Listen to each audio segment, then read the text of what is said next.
ফের বলিউডে ঝড় তুলেছে এক সিদ্ধান্ত, আর সেই সিদ্ধান্তের কেন্দ্রে বলিউড অভিনেত্রী দীপিকা পাডুকোন। কাজের সময়সীমা বেঁধে দেয়া আর পারিশ্রমিক বাড়ানোর দাবি, এই দুই শর্তেই নাকি হাতছাড়া হয়েছে একাধিক বড় বাজেটের সিনেমা।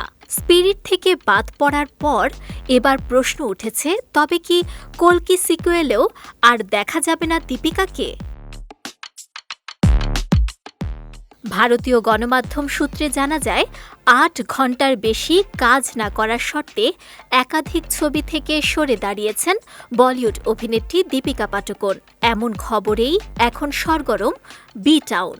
এই শর্তের জের ধরেই প্রথমে তিনি বাদ পড়েন সন্দীপ রেড্ডি ভাঙা পরিচালিত বহুল আলোচিত সিনেমা স্পিরিট থেকে।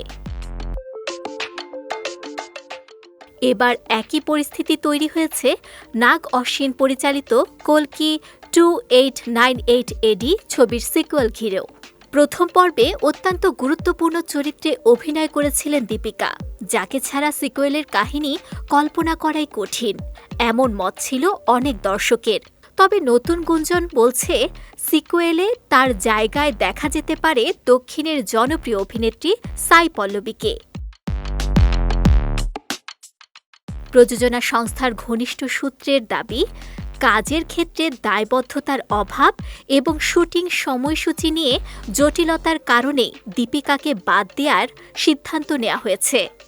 জানা গেছে, ছবিটির জন্য তিনি প্রায় ২০ দিনের শুটিংও সম্পন্ন করেছিলেন, কিন্তু কাজ শুরুর পরই মতবিরোধ চরমে পৌঁছায়।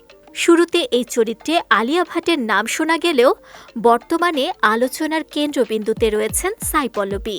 শেষ পর্যন্ত বড় পর্দায় কার দেখা মিলবে, সেই উত্তরের অপেক্ষায় এখন দর্শক।